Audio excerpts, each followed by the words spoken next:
بشري في وسطها. هل راودك شعور بأنك محاط بالأسود؟ أشعر بذلك كل يوم. استغرق الأمر سنوات من الصبر والتفاني لكي يبني كيفن هذه الروابط المميزة، لكن إبقاء الدوار في الأسر محفوف بالصعاب.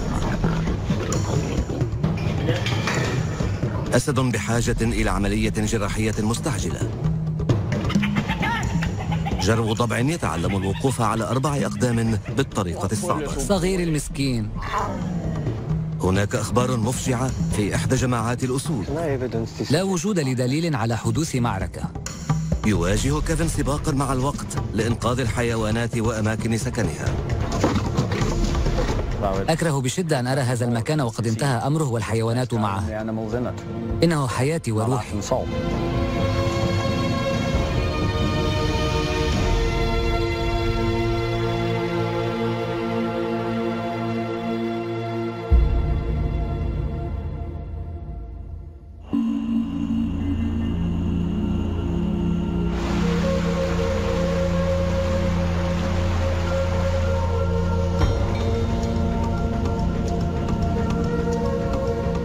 هذه مملكة الأسد الأبيض. إنها ملاذ خاص للحياة البرية بمساحة 700 هكتار يديره كيفن ريتشاردسون. إنه مأوى لبعض أخطر وأندر الضواري في أفريقيا كالأسود، الضباع وفهدين أسودين. 8 جماعات تعيش هنا، وتعد جماعة بيج كينجز الأضخم بينها كلها. هناك أسد بحاجة إلى إجراء عملية جراحية. مرحبا رفيقي، انزل إلى تحت. رفيقي الذي يبلغ من العمر 5 سنوات أمضى حياته مع متسكع أخرق، والأمر يزداد سوءا. هناك مخلب إضافي في كل من ساقيه الخلفيتين، وليس من المفترض أن يكونا هناك، وهما يعدان تشويها خلقيا وبحاجة إلى البتر. استدعي البيطري جوناثان فيش لإزالتهما. أعتقد أنك رأيت ذلك من قبل، لكن هذين ليسا مكتملين ولا متصلين، كأنهما يتدليان بواسطة خيط جلدي، وعندما يسير في الجوار تراهما يتخبطان. مخالب الندى تكون عادة على الساقين الأماميتين للأسد، لا في الخلف. إنها تعمل كالإبهامات وتستخدم للصيد وللإمساك بالفريسة بينما تأكل الأسود. لكن كيفن قلق من أن مخالب الندى لدى رفيقي يمكن أن تمزق عرضيا، وأن يتسبب ذلك بالتهابات خطيرة. يأمل عند إزالتهما أن يساعد هذا الأمر الأسد الأخرق على السير بطريقة صحيحة. قبل العملية يجب تخدير رفيقي. ما سأفعله هو إغواؤه ببعض قطع اللحم. أجل رفيقي. إنهم يستخدمون حقنة طويلة لحقنه بالمخدر. نستطيع أن نتركها وحده. سأقوم بتوقيتها. حسنا، دعوه. هيا بنا. تخدير الأسد عملية فيها مخاطرة، لأن من الصعب تقدير الجرعة. إذا كانت كثيرة فقلبه سيتوقف، وإذا كانت قليلة يمكن أن يستيقظ مبكرا. لقد أعطيناه جرعة عالية. إنه يسقط على الأرض كطن من أحجار القرميد. إنه بخير؟ أجل. 1 2 3.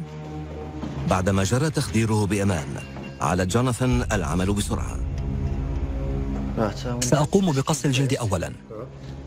هناك أوعية دموية رئيسية تحت. أجل، هناك شريان دم كبير يغذي الجلد، وهناك واحد كبير يؤمن الدم للمخلب ذاته. أقصد إذا كان بإمكانك تخيل نفسك سائرا وهذا متصل برجلك فهو مزعج. لا وجود لتقنية خاصة هناك. انظر إلى هذا. يراقبان ليتأكدا من أن رفيقي لا يظهر أي إشارة إلى زوال المخدر عنه. إذا استيقظ قبل الأوان فقد يهاجمهما. إنهما ينزعان المخلب الثاني ويقطبان الجرح. المشاكل مع الأسود هي أن ألسنتها خشنة جدا، ويمكنها أن تمزق القطب بسهولة. لتجنب ذلك يستخدم جوناثان قطبا داخلية يأمل منها أن تبقي الجرح مغلقا بينما يتماثل للشفاء. يا له من فرق، انظروا إلى هذا، أنت تبدو كأسد عادي يا صغيري، ستشكرنا كثيرا. بعد انتهاء العملية ترك رفيقي ليتعافى. فلندعه يستريح قليلا. إنهما بحاجة الآن للتأكد من أن الجروح لن تفتح مجددا وتصاب بالالتهابات.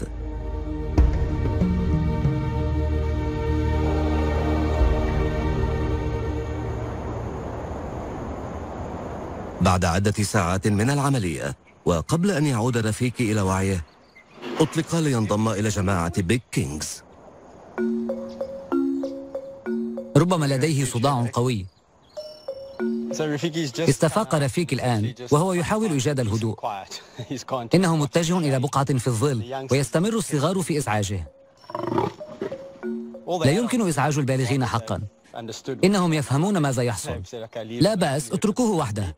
يبدو غاضبا قليلا، لكن ليس من الصغار. يعتريهم الفضول حول هذه الضمادات ورائحتها، ويستمرون في مضايقته فينهض ويضربهم جيدا، ومن ثم يستلقي مجددا.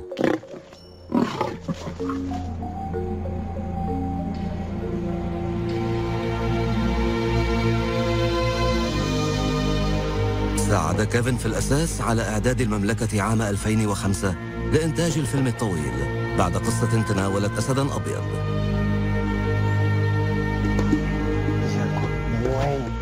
النجوم المتقاعدون في الفيلم يعيشون أيامهم هنا إلى جانب بعض الأسود المفضلة لدى كيفن من عمله السابق في متنزه آخر للأسود. تغذية الحيوانات والفواتير البيطرية والصيانة العامة تكلف حوالي 20,000 دولار شهريا، وكلها يدفعها مستثمر خاص. لكن التمويل الآن متدنٍ. يحتاج كيفن إلى إيجاد طريقة لكي يتمكن المتنزه من الاكتفاء ذاتيا، وإذا لم يستطع ذلك فقد يضطر إلى بيع الحيوانات. لقد أطلقت وعدا لهم، التزمت تجاههم، لذلك وعند أول أزمة لن أتخلى عن واجباتي تجاههم. هذا أمر سهل. بالنسبة إلى كيفن، إيجاد طريقة لمساهمة المملكة في الحفاظ على الأسود أمر ضروري وحاسم. يأمل أنه في أحد الأيام سيجري فتحها أمام الناس والقيام بجولات تعليمية. إنه اليوم الذي يلي عملية الملك الكبير رفيقي، يذهب كيفن للإطمئنان إليه. يا صغيري، حاولت الأشبال ما بوسعها لنزع ضمادات رفيقي، لكن بدون جدوى. ها أنت يجب نزعها الآن. لدى كيفن خيارات: إما تعريض الأسد للخطر عند حقنه بالمخدر، لننقلب على بعضنا بعضا، أو تركه ينزع ضماداته بنفسه. تبصر كيفن في دينامية الجماعة يعد أمرا حاسما في تقدير الوقت المناسب. إذا اختار اللحظة الخاطئة فإنه سيكون تحت رحمة أسد غاضب يزن أكثر من 204 كيلوغرامات. إنه في مزاج أفضل. لقد تعافى كليا وهو أقل غضبا مما كان عليه في الأمس. وأعتقد بما أنه في مزاج جيد فإنني سأحاول نزع ضماداته. إذا تمكنت من قطعها كلها فسيتمكن من التخلص منها بنفسه.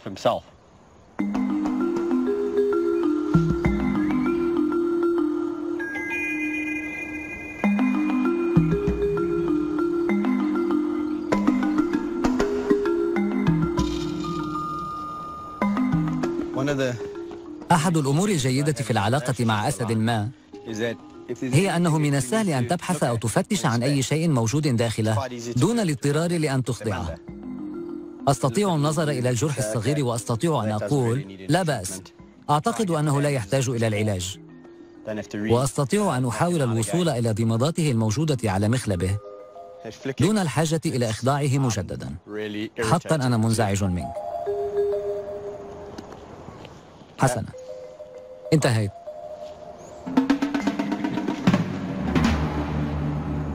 رفيقي في الطريق لاستعادة عافيته، لكن لا أحد مستعد لمواجهة الأحداث التي ستمثل صدمة والتي ستظهر في جماعة أسود أخرى.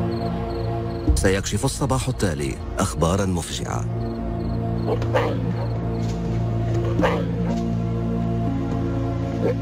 الشبل فايتسي كان وحده وحزينا في حظيرته المسيجة. هناك اكتشاف مأساوي. وجدوا جثة مافومو، أفضل صديق لفايتسي. فايتسي الذي نشأ مع مافومو هو محط الأنظار الآن.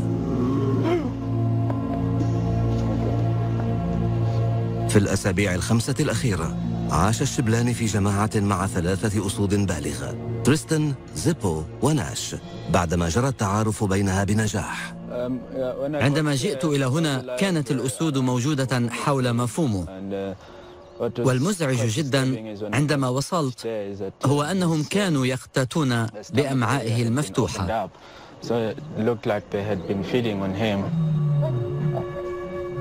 في الأمس كان يبدو على ما يرام قبل ذهابي إلى منزلي، لذلك لم يكن مريضا بالتأكيد. لكنني اتصلت بكيفن للتو لأخبره ما حصل، وهو في طريقه إلى هنا. اكتشاف هذا الأمر كان بمثابة صدمة. يخشى رادني من أن الأسود البالغة ال3 قد هاجمت وقتلت مافومو. لكي يكون فايتسي بأمان فصلت الأسود عن بعضها بعضا ووضعت في حظيرة مسيجة أخرى. مع وصول كيفن عملوا على تحديد سبب وفاة مافومو، وما إذا كانت الأسود الأخرى هي المسؤولة عن ذلك.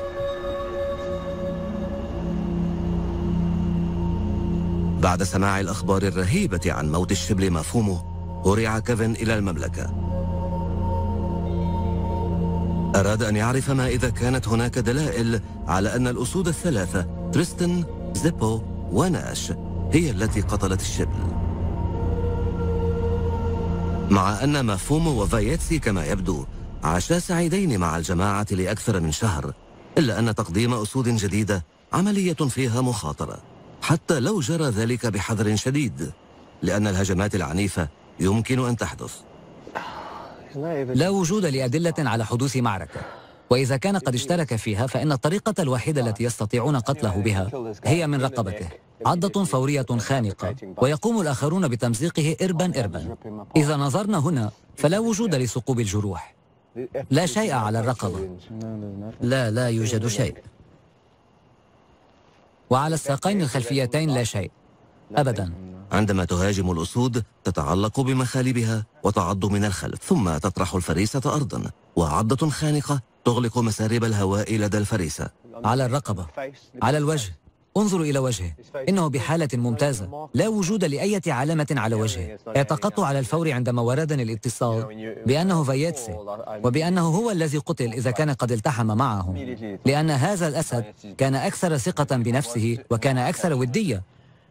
كان فايتسي لعوبا، لكنه كان أكثر رعبا، ولهذا أعتقد بأنهم استغلوا ذلك وهاجموه. لقد كان ودودا جدا.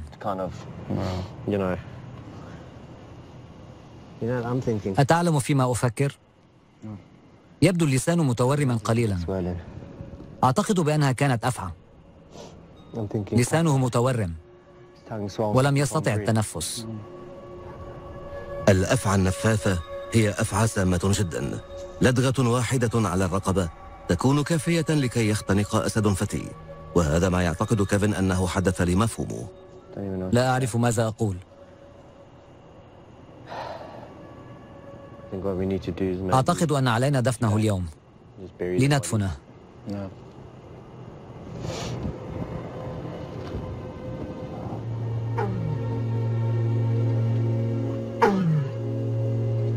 على الأرجح أنه عندما نفق مافومو بدأت الأسود الأخرى بمعاينة الجثة، ومن ثم مزقتها.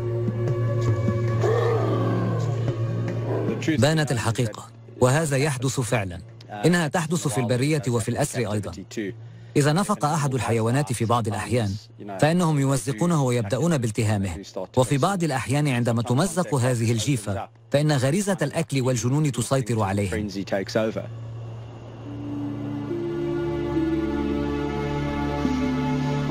في وقت متأخر من ذلك اليوم دفن مافومو في إحدى أكثر المناطق هدوءا في المملكة. حسنا، على مهل.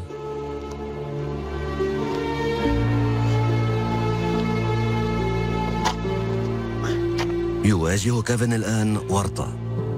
ماذا يفعل بالشبل الباقي فاياتسي؟ وكتدبير وقائي سيكون عليه العيش وحده الآن.